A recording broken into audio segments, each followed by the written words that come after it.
Hello my YouTube family, welcome back to my channel. तो friends, आज आप भी सोच रहे होंगे कि ये मैं आपको क्या दिखाने लगी, बट मैं इसलिए दिखा रही हूँ क्योंकि 2 दिन सिस्टर के यहाँ रहने के बाद मेरे रूम और मेरी बालकनी की ये हालत हुई हुई है और मैं रेडी हूँ इसको अच्छे से क्लीन करने के लिए। तो मुझे ऐसे रूम और ऐसी बालकनी को साफ करने में बड़ा ही मज़ा आता है जब वो ज़्यादा ही गंदी हो चुकी हो। चलिए करते हैं सब कुछ क्लीन, लेट्स गो। वैसे मुझे कभी कभी लगता है कि ये मैसी इन्वायरमेंट भी लाइफ का हिस्सा है। अगर ये ना हो तो हमारी लाइफ बोरिंग हो जाए बहुत ही ज़्यादा। और ये इस तरीके वाले काम जब तक नहीं होते तो लाइफ बोर चलती है। डेली डेली के काम वैसे ही वैसे जैसे डेली के होते हैं करते करते तो हम बोर हो जाते हैं। तो कभी कभी ऐसा भी होना ज़रूरी है कि रूम और बालकनी ये सब बहुत ही ज़्यादा गंदे और मैसी पड़े हों और उसको साफ़ करने का, क्लीन करने का आपको मौका मिले। तो मुझे तो ये सब करना बड़ा ही पसंद है। मैं हमेशा ही क्लीनिंग की शुरुआत बेडशीट चेंज करने से करती हूँ, क्योंकि अगर बेड साफ़ होता है तो बहुत ही अच्छा अच्छा लगता है, फ्रेश फ्रेश सा लगता है। तो सबसे पहले मैं बेड को ही साफ़ करती हूँ। और पिलो कवर वगैरह ये तो गंदे मुझे बिल्कुल भी बर्दाश्त नहीं होते। मैं तो इनको बहुत जल्दी जल्दी चेंज करती हूँ, हर दूसरे दिन इन सब चीज़ों को चेंज करती हूँ मैं, बेडशीट को, पिलो कवर को, इन सब चीज़ों को।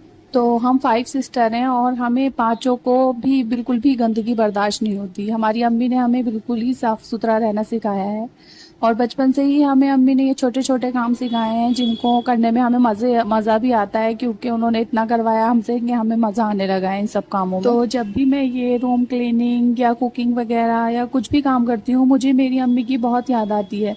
और अल्लाह उनको सलामत रखे और उनकी सारी परेशानियों को दूर करे, क्योंकि उन्होंने ही ये छोटे छोटे काम और सब चीज़ें, जितने छोटे बड़े काम, सब उन्हीं ने सिखाए हैं हमें, हम पांचों बहनों को। और इसीलिए हमें क्लीनिंग का इतना शौक है और सफाई में रहना पसंद है। हम गंदगी में रह ही नहीं सकते।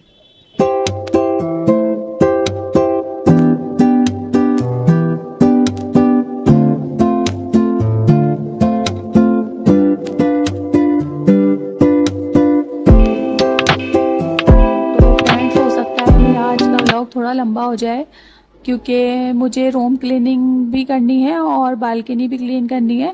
इसी वजह से मेरा व्लॉग थोड़ा लॉन्ग हो जाएगा आज का, और मैं शायद 2 पार्ट में डालूंगी। शायद नहीं, मैं 2 ही पार्ट, 2 पार्ट कर कर डालूंगी उसको। तो प्लीज़ आप दोनों पार्ट देखिएगा।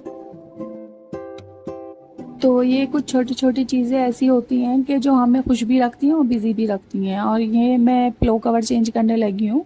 मुझे पिलो कवर चेंज करने का बड़ा शौक है, क्योंकि जब तक पिलो कवर चेंज नहीं होते मुझे रूम नीट एंड क्लीन लगता ही नहीं है।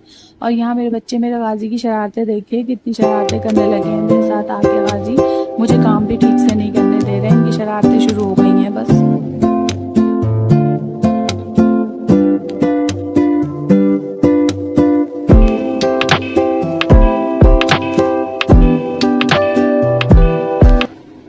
तो अब आती है मेहनत वाले पार्ट, झाड़ू और पोछे की बारी। ये काम थोड़ा मेहनत वाला और थोड़ा बोरिंग तो होता है, पर जब तक हम ये झाड़ू पोछा और ये क्लीनिंग नहीं कर लेते तो जब तक हम खुद भी सेटिस्फाई नहीं होते। तो झाड़ू लगाते टाइम तो मुझे ऐसा फील होता है जैसे कि सारी नेगेटिविटी, सारी गंदगी, सब बुरी चीज़ सब बाहर कर जा रही हो। तो मैं झाड़ू बहुत ही सफाई से लगाती हूँ, ताकि मेरा रूम और मेरा दिल दोनों ही क्लीन रहे।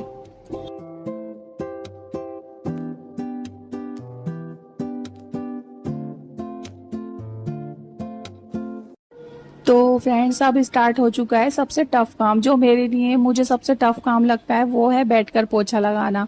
क्योंकि मैं जब नीचे बैठकर पोछा लगाती हूँ तो मेरी बैक पेन बहुत ज़ोर से होने लगता है। इस वजह से मुझे ये थोड़ा टफ लगता है, बट ये मैं कोशिश करती हूँ कि मैं बैठकर पोछा लगाऊं और डेली डेली लगाऊं, ताकि मुझे आदत हो जाए बैठकर पोछा लगाने की।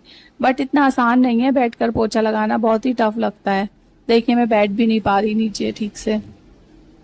तो अब मैंने सोचा फ्रेंड, क्यों ना खड़े होकर ही पोछा लगा लूं, बैठ कर तो लगा ही नहीं पा रही थी। तो मैं खड़े होकर पोछा लगाने लगी। ऑनेस्टली खड़े होकर थोड़ा फास्ट भी हो जाता है काम, इसलिए मैं जल्दी जल्दी खड़े होकर ही पोछा लगाने लगी। तो अब हो चुका है फ्रेंड्स मेरे बच्चे का, मेरे गाजी का लंच टाइम, और मैं अब गाजी को सारे काम छोड़ के लंच कराने लगी हूँ। अभी मेरा रूम तो क्लीन हो गया है, बट मेरी बालकनी अभी ऐसी ही रह गई है। तो मैं पहले अपने बच्चे को लंच कराऊंगी, उसके बाद ही कुछ करूंगी। और कभी कभी तो मुझे ऐसा लगता है अपने बच्चे को लंच कराते टाइम जैसे कि मैं इनको लंच नहीं करा रही, मैं अपनी बैटरी रिचार्ज कर रही हूँ दोबारा से।